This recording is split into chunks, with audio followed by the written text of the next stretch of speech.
찬양대도 아름다운 찬양을 해주셨습니다. 수고하셨는데 박수를 한번 치주시면 참으십니다.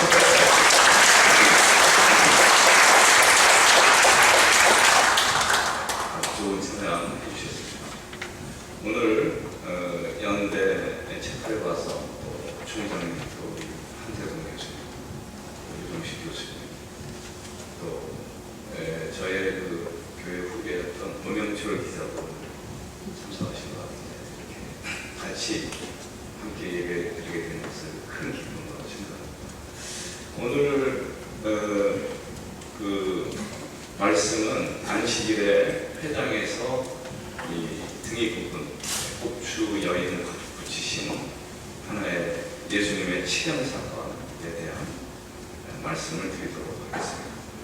안식일이라는 말을 영어로는 세버스라 그러는데요. 이 세버스라는 말은 히브리 말 슈바시라는 그런 동사가 어원이 되겠습니다. 이 슈바시라는 말은 한 50% 정도 한 두 가지 개념으로 쓰이고 있는데 한 50% 정도 쓰이고 있는데 첫 번째는 쉰다라는 그런 뜻을 가지고 있고 또 한 개의 뜻은 멈춘다라는 그런 뜻을 가지고 있습니다. 그러니까 사실은 안식일의 개념 속에 우리가 보통 안식일 하면 쉰다라는 개념을 강조해서 번역한 그 말입니다만은 쉰다라는 뜻만 있는 게 아니라 그 안식이라는 그 개념 속에는 그 슈바시라는 말 속에는 인간의 일을 멈춘다라는 하나님께 예배드리기 위해서 사람의 인간적인 모든 일을 멈춘다라는 그러한 뜻을 가지고 있습니다. 그런 의미에서 안식일이라는 것은 우리가 인간적인 노동을 멈추고 전적으로 온 힘을 다해서 또 우리가 온 몸을 바쳐서 다른 의미로서 말하면 우리의 실천과 행동을 하나님께 바쳐서 드리는 예배를 강조하는 것입니다. 그러니까 안식일이라는 것이 쉰다는 개념만 있는 게 아니고 우리의 행동과 실천과 몸을 들여서 그렇게 예배드려야 된다는 것을 강조하는 단어입니다. 오늘 읽은 본문 가운데 누가복음 13장 10절부터 11절까지 말씀에 이런 말씀이 있습니다. 예수께서 안식일에 한 회당에서 가르치실 때 회당에서 가르치셨다라는 것은 예배 드릴 때를 얘기하는 것입니다. 18회 동안이나 귀신 들려 앓으며 꼬부라져 조금도 펴지 못하는 한 여자가 있었다. 그 여인이 굉장히 어려운 상황 가운데 있었던 것 같습니다.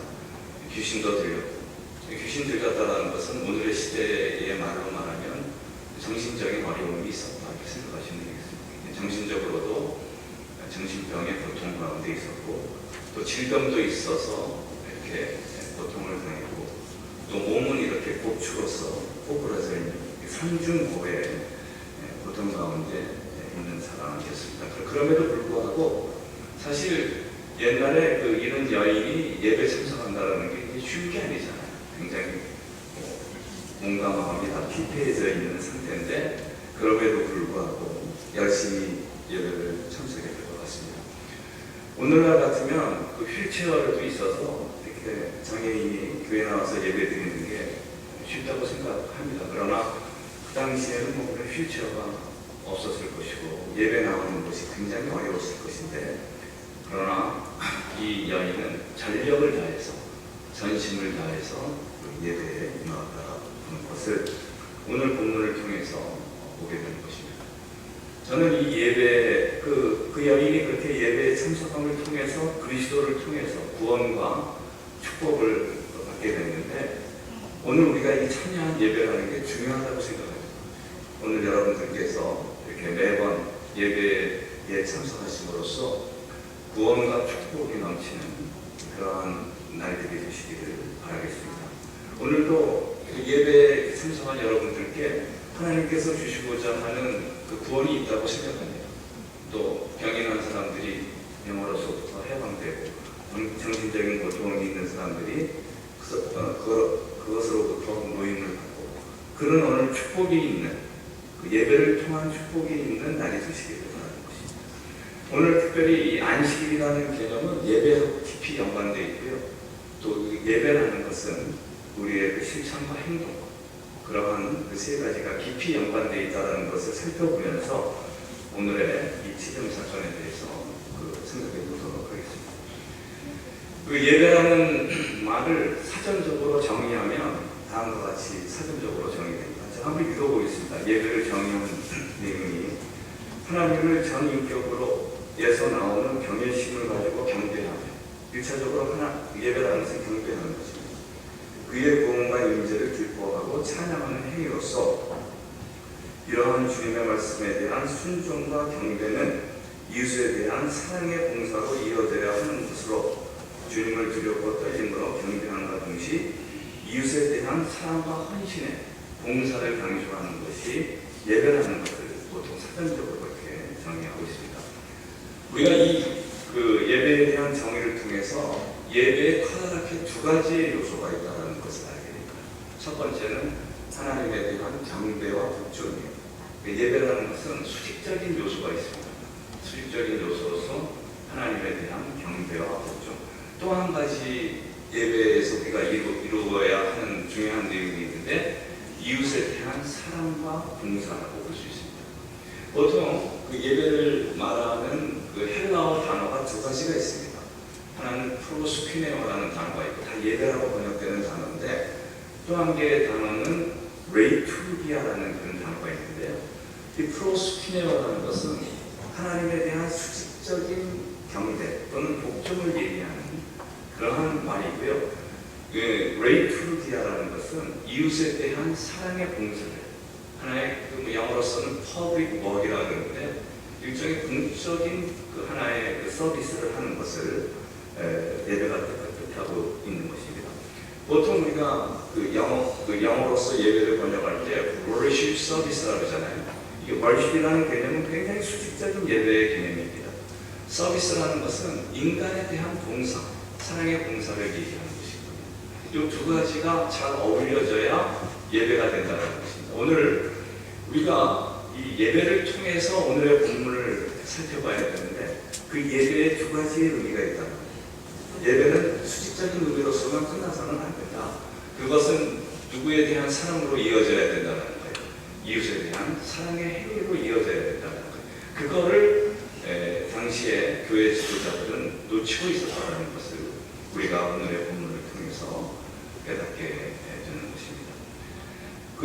이어 누가복음 13장 12절부터 13절에는 본문이 이렇게 말하고 있습니다. 예수께서 보시고 불러 이르시되, 불러서 가까이 오게 했다. call near라고 되어 있는데, 예수께서 보시고 불러 이르시되 여자여 내가 내 병에서 놓였다 하시고 안수하시니 여자가 또 펴고 하나님께 영광을 돌리는지라. 우리는 예배를 통해서 하나님의 임재와 능력을 경험하게 되는 것입니다. 예배라는 게 아주 중요한 것입니다. 하나님의 은혜를 받는 중요한 수단이다. 여러분들이 앞으로 예배 참석하는 것을 소홀히 해서는 안 될 것 같습니다. 여기에 많은 하나님의 축복과 하나님의 그 은혜가 내재되어 있는 것이거든요. 매주 나와서 우리가 하나님의 축복을 간구하고 그 축복을 누리는 우리가 되어야 될 것입니다. 이 여인은 예배를 통해서 그의 죄가 사해져가지고 영원히 구원받았을 뿐만 아니라 곱사 등을 야기한 자신의 병에서 해방됐어요. 이 여인이 받은 예배를 통한 축복이 두 가지였다는 것입니다. 첫 번째는 영원의 구원을 받았다. 두 번째는 육체적인 질병에서부터 누렸다는 거예요. 그러니까 하나님께서 우리에게 예배를 통해서 주시고자 하는 축복은 영적인 축복만이 아니에요. 육적인 축복도 함께 주시기를 원한다는 것을 우리가 보게 되는 것입니다. 오늘 여러분들이 이 예배에 오셔가지고 영적인 안식만 누릴 것이 아니라 여러분들의 모든 육적인 문제가 해결되는 이 자리가 되시기를 바라는 것입니다. 이렇게 기독교의 예배 속에는 차원과 피안의 축복이 숨겨져 있는 것입니다. 그 여인은 그저 영적인 그 위안만 받은 게 아니에요. 실제적인 자기의 하나의 육적인 문제를 해소하는 그러한 것을 우리가 보게 되는 것입니다. 그래서 이렇게 이 여인이 병이 난 다음에 뭐라고 표현하고 있느냐 하면 이 여인이 하나님께 영광을 돌리게 됐다. 이러한 예배를 통해서 이 여인이 축복을 받았을 뿐만 아니라 해방되었을 뿐만 아니라 동시에 거기에 대한 응답으로 하나님께 또 영광을 돌렸다. 영광을 돌렸다는 게 뭡니까? 마음 깊은 예배를 다시 또 돌려드렸다. 이렇게 되어 있습니다. 시작도 예배고 끝도 예배로 이렇게 되는 모습을 보게 되는 것입니다. 오늘 여러분들이 이 예배를 통해서 여러분들의 삶의 모든 문제를 해결하고 또 더욱 진정한 예배를 드릴 수 있는 여러분들이 되시기를 바라는 것입니다. 이러한 그 여인의 치명 사건에 대해서 당시의 종교 지도자들은요, 예수님의 행동에 대해서 비판했습니다.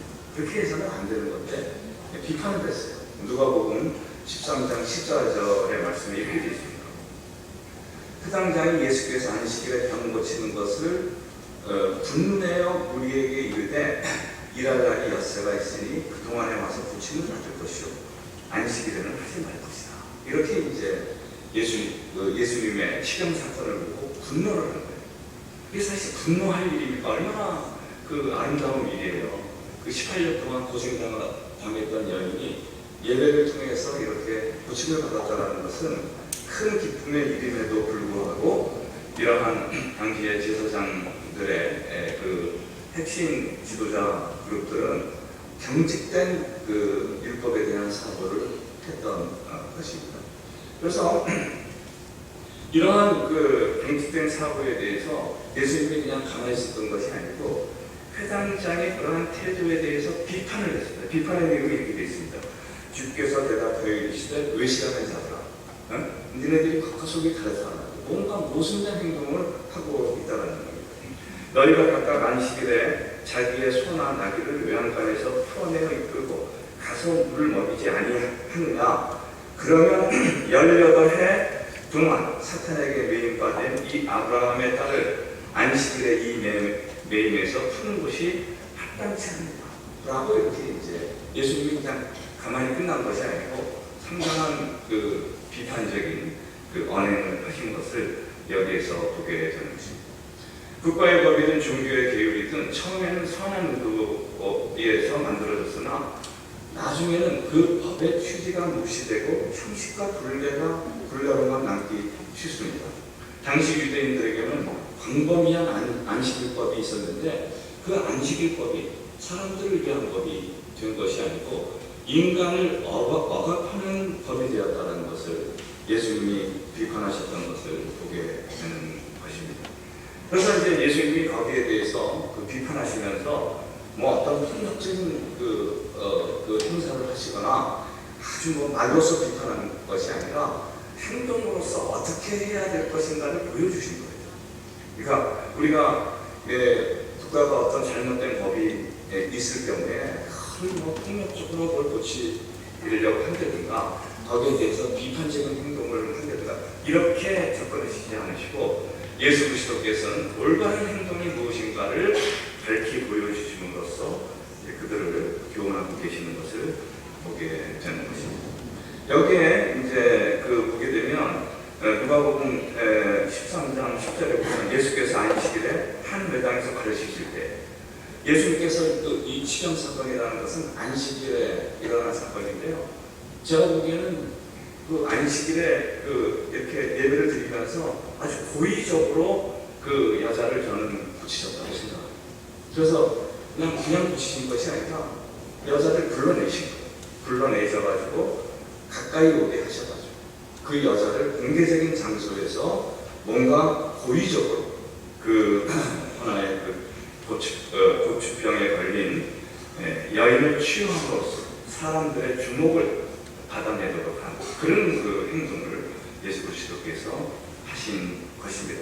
아주 고의적인 행동이었다고 저는 생각됩니다. 그래서 사실은 18년 동안 혈병이 아니라 이제 고추가 되어서 살던 여인이 오늘 치료하든 내일 치료하든 그렇게 시간적인 긴박성이 있는 병은 아닙니다. 예를 들어서 심근경색이 갑자기 왔다든가 또는 뇌졸중으로 갑자기 쓰러졌다든가 이런 경우에는 실성이 있는 병이잖아요. 당장 고쳐야 되는 것이지만 그런 병도 아닌 병을 예수 그리스도께서 안식일에 그 타임에 안에서 되시는 것인데 안식일에 그 여자를 불러내서 이렇게 고치셨다라는 것에 대해서 우리가 예수 그리스도의 그 율법에 대한 이해가 어떠했느냐는 것을 더 명백히 알게 되는 것입니다. 여러분들이 아시다시피 안식일은 주님께 예배를 드리는 날입니다. 주님께 대한 예배라는 것은요, 두 가지의 요소가 갖춰 있어야 돼요. 하나는 하나님에 대한 경배, 하나님에 대한 사랑과 그 하나님의 사랑을 통한 이웃의 사랑과 봉사의 행동으로 이어지는 게 중요하거든요. 근데 그 당시의 율법학자들을 위시한 종교 지도자들은 이 전반부만을 이해하고 그 예배에 있어서 더 중요한 후반부의 내용을 이해하지 못했다. 하나님에 대한 사랑은 분명 인간에 대한 사랑과 헌신과 봉사와 애정으로 이어져야 되는 것인데 그러한 관심을 보이지 못하는, 쉽게 말하면 안식일이라는 것 자체가 예배를 위한 것인데요, 예배의 모든 것을 놓쳐버리고 있었던 것이 당시의 종교 지도자였다는 것입니다. 그래서 이러한 것에 대해서 예수님은 너희들이 그래서는 안 된다. 새롭게 하나님의 정신, 율법의 정신으로 돌아가야 되고 우리가 인간에 대한 애정으로 관심과 애정을 가지고 문제를 해결해야 된다는 것을 예수님께서 말씀하신 것입니다. 끝으로 이 본문을 이렇게 결말을 보고 있습니다. 누가복음 13장 17절 예수께서 이 말씀을 하시매 모든 반대하는 자들은 부끄러워하고 온 무리는 그가 하시는 모든 영광스러운 일을 기뻐했다. 여기 이제 두 가지의 그 반응으로 나타나고 있습니다. 예수님이 하신 일에 대해서 반대한 무리가 있었다. 또 한 개의 무리는 기뻐한 무리가 있었다는 거예요. 다른 말로 말하면 예수 그리스도의 그 안식일의 치명 사건에 대해서 거부한 쪽이 있었고 그것을 수용한 쪽이 있었다는 거예요. 예수님께서 잘하신 행동이었다 이렇게 수용했다는 것입니다.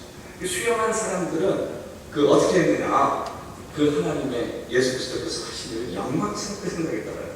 예배라는 게 뭡니까? 예수 그리스도의 모든 행정, 하신 일, 하나님께서 우리에게 베풀어 주시는 일이 영광스러운 일이라고 생각하는 거예요. 그리고 동시에 그 하나님의 영광을 보면서 이 예배자들이 뭐를 회복했느냐 하면 마음의 기쁨을 회복했다는 것입니다. 여기 뭐라고 되어 있습니까? 그 모든 영광스러운 일을 기뻐했다는 거예요. 이게 모든 영광스러운 일을 기뻐하는 행위 자체가 예배의 행위라고 저는 생각합니다. 오늘 여러분들이 그렇죠? 여기 주일날 예배에 나왔습니다. 오늘 예배를 통해서 여러분들의 모든 영육번의 문제를 해결하는 이 시간이 되시기를 바라는 것입니다. 하나님께서는, 그리스도께서는 이 예배를 통해서 여러분들에게 주어진 마땅한 축복을 주실 것이라고 저는 믿고 또 여러분들도 그것을 확신하고 예배를 향해서 나아가는 자들이 되어야 하는 것입니다. 그러한 가운데 우리에게 가장 중요한 것이 있어요. 우리가 예배 가운데 하나님의 영광 가운데서 뭐를 회복해야 되느냐? 기쁨을 회복해야 되는 것입니다. 그게 예배의 저는 중요한 요소라고 생각합니다. 아직도 얼굴을 보시면요, 수심이 많이 지금 쌓여 계십니다. 그냥 걱정해봤자 그렇습니다. 인간이 뭐 죽기밖에 안 했어요. 그렇게 너무 걱정하고 살지 마시고 일단 누구한테 맡기고 하나님 앞에 맡기고 하나님께 영광을 돌리면서, 하나님께 영광을 돌릴 때 누구의 문제가 해결되는데 나의 문제가 해결되는 것을 믿고 믿음 안에서 순종하면서. 그러나 우리에게 중요한 것이 있어요. 그 하나님에 대한 사랑은 뭐에 대한 헌신으로 이어져야 된다는 거예요. 이웃에 대한 헌신.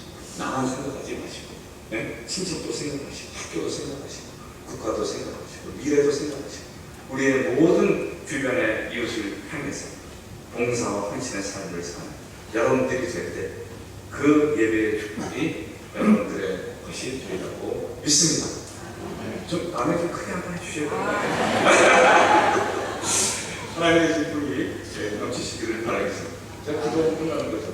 예, 다 같이 기도하고 하나님, 이 주일에 주님께서 우리에게 주신 말씀을 통해서 예배가 가지고 있는 엄청난 능력을 다시 한번 체험하게 되었습니다. 예배 전에 여러 가지 문제를 가지고 어려움을 가지고 나왔을지라도 예배를 통해서 우리가 새롭게 회복되는 우리 모두가 되게 하여 주십소서. 무엇보다 기쁨을 회복하고 기쁨 가운데 하나님 앞에 감사의 찬송을 돌리며 이 시간이 되게 하여 주십소서. 이 모든 말씀 예수 그리스도의 이름으로 간절히 기도해 싸웁니다.